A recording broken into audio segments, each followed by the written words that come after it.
After you've had a stroke, which I had mine in January, it was an ischemic stroke, a blood clot. And people ask me, how are you feeling? I feel great.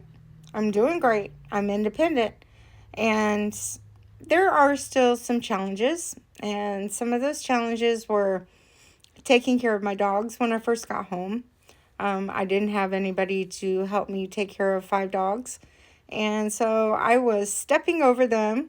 Therapy number 1 was stepping. Therapy number 2 is I was mopping floors and steam cleaning and vacuuming every day. So I was getting into my chores. Second therapy. And also when I was standing at the counter making my coffee, I was doing movements like marching in place, stretching out my calves, trying to get my left foot to work so I could stand on the balls of my feet. Those were all challenges that I overcame, and every exercise that I did, I put in a 30-day movement guide that you can get in my Beacons link.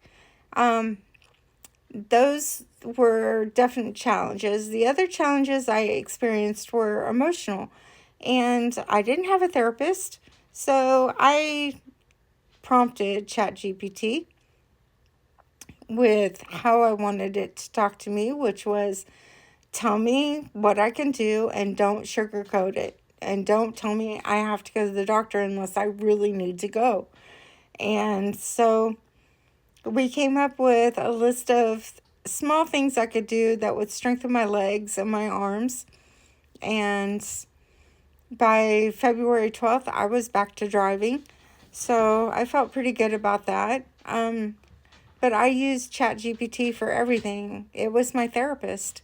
It would keep me from spiraling when I got overwhelmed. It would keep me on track for taking my nap so that my body could rest. And if you're not using ChatGPT for your stroke recovery, you're missing out, because it is a wonderful tool to keep you, going and keep your mindset good. And again, I have a guide that has all the prompts I used in it. That included for speech therapy, which I still do speech therapy once a week. And I do that from home, but I do it with ChatGPT, and it tells me, hey, we need to work on this, or your THs don't sound very THy.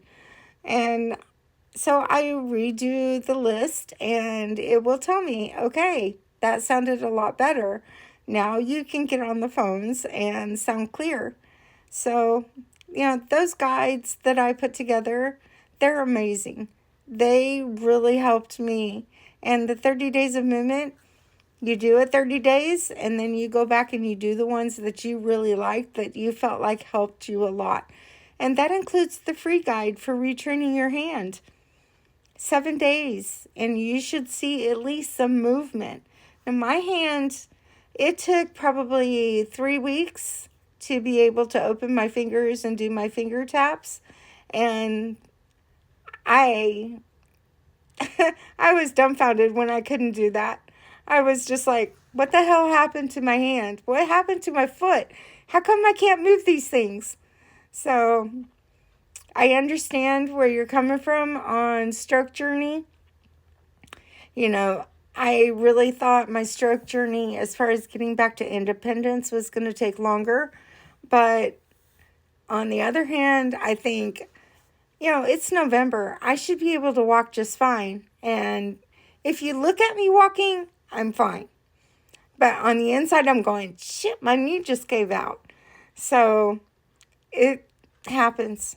Everybody is having a different journey. No 2 strokes are the same. No 2 brain damages are the same. And everybody has to go through this journey by themselves. Even the caregivers, they try to help. But unless they sit down and actually listen to what's going on with you, they don't understand. And it's unfortunate that you can't just express everything at once and tell them, this is frustrating me, this is frustrating me, this is frustrating me. As far as caregivers, bless their hearts. Seriously, bless their hearts. Because everything is frustrating to a stroke survivor. And it takes us a while to get back into a good mindset where we're like, you know what? Thank you, God, I'm still here. Thank you, God, I have a breath in my body. Thank you, God, I can walk. Thank you, God, I can type.